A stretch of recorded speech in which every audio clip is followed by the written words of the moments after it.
Welcome to today's Talk Business and Politics Daily. I'm Roby Brock. We are joined by Congressman Bruce Westerman. He represents the 4th Congressional District. He's coming to us from Washington, D.C. Congressman, thank you so much for being here. Let's begin with... Hey, great to be with you, Roby. Let's begin with what has been happening and dominating some of the conversation this week in Washington, D.C., and let's begin with DACA, the Dreamers here. It seems like there was a solution in hand, a bipartisan compromise that might have put forth some sort of path to citizenship for these Dreamers, but that has subsequently fallen apart. Where do you stand personally? Do you think that those children who were brought here illegally but through no fault of their own should have a path to citizenship? Well, I think it's an issue that we will address. I think the president did the right thing by reversing the executive order from the Obama administration that I think was unconstitutional. And he put the onus back on Congress to come up with a solution, and I'm confident we'll come up with a solution. It just won't be Chuck Schumer and Nancy Pelosi's solution to grant amnesty to everyone.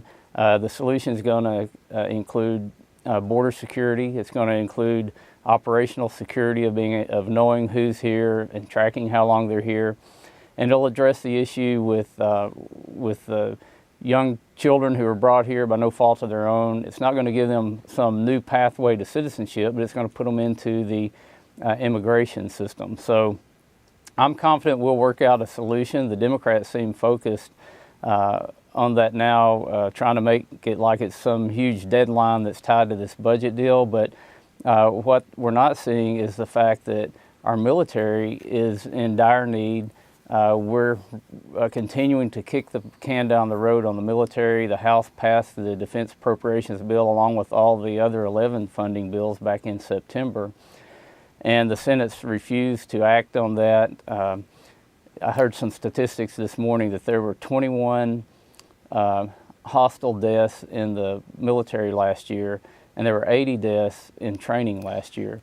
There are literally servicemen and women who have stepped forward to protect our country who are dying because of the lack of funding, not having the equipment and the training that they need. And this is an issue that should be front and center right now. Congressman, let me pull us back to DACA here real quick, though. Let me understand how your position, though. You do not favor a pathway to citizenship for those Dreamers who came here illegally. You think that there should be they should be part of the immigration count that we're debating, correct?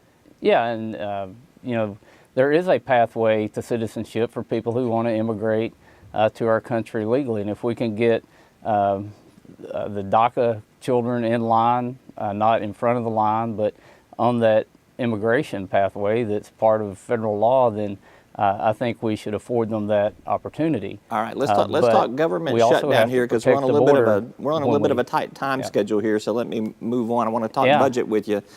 We've got this looming government shutdown coming. You've alluded to it in your first answer there. Plenty of speculation about some sort of maybe 2-week or 1-month continuing resolution to basically buy some more time. Number one, do you support that type of CR to at least buy some sort of extension time? And number two, why can Congress not pass a budget? Explain that one to me, please. Well, and it's not Congress, it's the Senate. Again, the House passed not only a budget, but the 12 appropriation bills to fund government. We had them to the Senate in September before the first funding deadline expired, and they failed to act on it. It's because they've got a 60-vote rule. Now, there's two solutions. The Republican senators there can either change the rule and make it a simple majority vote, or you can get 9 Democrats on board to get the bill on the floor. They can't even bring the bill up to take a vote on it. You know, our senators from Arkansas, and I think all Republican senators, support a defense appropriation bill and support the appropriation process, but it's rules in the Senate that are blocking progress on it. For the 2-week continuing resolution, you know, as long as we're working towards a solution, and we're not going to take some crazy vote on a blanket amnesty bill, I can work towards that. But as long as we're at some point, we have got to do what's right for our men and women in the military. Well, and you're going to be on the Budget Committee with Congressman Steve Womack, the new House Budget Chairman. You say that the Senate is obviously blocking this obstacle with their 60-vote rule over there. It seems to me, and this would be an argument, is that there should be some sort of compromise made to bring 9 or 10 Democratic senators on board to get over that threshold, but that's a debate for another day. Let's talk about what Congressman Womack and you are going to do on the Budget Committee. He has indicated to me that there should be a look at some of the entitlement programs and some reforms in those programs. You guys have passed a tax cut bill that is going to add to the debt and the deficit. I got a question about that next. But are programs such as Medicaid and Medicare, food stamps, Social Security, are they going to be on the table in your Budget Committee for potential cuts or a slowdown in spending growth? Well, we've got to do something to get the budget under control. Talking about some of those programs, another issue that we've passed in the House is the CHIP program to fund the Children's Health Insurance Program. If we do a continuing resolution, we'll put that language back in it. We've already sent it to the Senate. We can't get 9 Democratic senators to agree to vote on the CHIP program over in the Senate. We've got to address the medical device tax. I understand that will be part of a continuing resolution. And as far as next year's budget, I'm so grateful that Congressman Womack is going to be the new Budget Committee chair. We're going to be looking at budget process reform, ways that we can fix a broken system that was put in place in the 1970s. It's really archaic, and we'll be looking at the purpose of the Budget Committee is to set a ceiling on expenditures and the floor on revenue.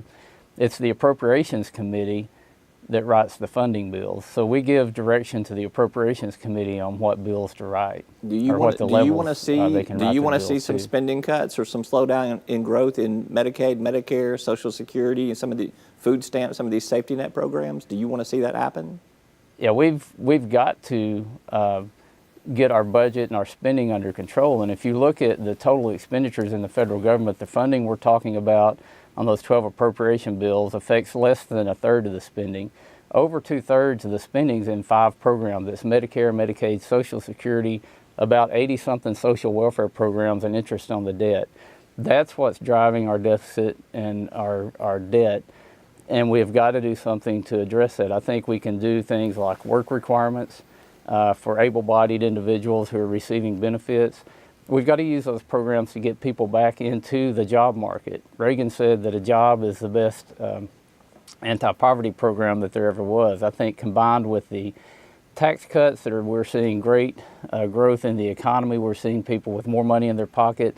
That's going to be pulling people off of the sidelines.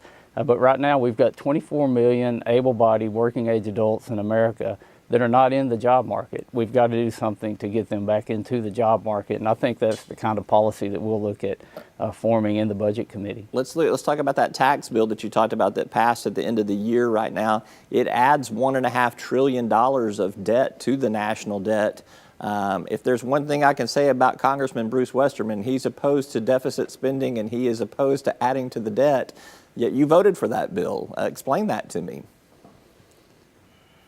Well, you got to understand the way things are scored in Washington, D.C. Yeah, we gave $1.5 trillion back to the American taxpayer over a 10-year period. We've seen anemic economic growth over the past decade. 2%, the last president said that's the new norm. Well, we've seen that's not the new norm. We've seen 3 consecutive quarters of 3% growth.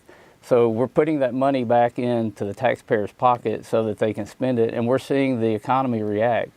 If we can see the growth that the bean counters here in D.C. don't account for, we're going to see more revenue coming into the government that will by far exceed any kind of tax break that we're giving to the American people. All right. I think we should make these tax cuts permanent. A lot of Democrats are complaining about them not being permanent. I think we're going to give them an opportunity to vote on a bill to make the tax cuts permanent. Well, we'll see if that theory pays off. That is the bet. That is the gamble. He is Congressman Bruce Westerman. Thanks for spending time with us. Thanks, Roby. Have a good day. And that is all for today's Talk Business and Politics Daily. Thank you for tuning in. I'm Roby Brock. We'll see you next time. Arkansas Electric Cooperative Corporation provides electric energy across 2/3 of Arkansas. This is an exciting time in our energy history, with incredible progress being made in renewable energy and storage technologies. As our energy portfolio continues to diversify, we'll maintain an all-the-above strategy to provide reliable and affordable electricity. Ever since the first light bulbs were placed in our members' homes, the electric cooperatives have been the solutions provider for our members. and we want to continue that well into the future. Each day, the promise of our nation begins again.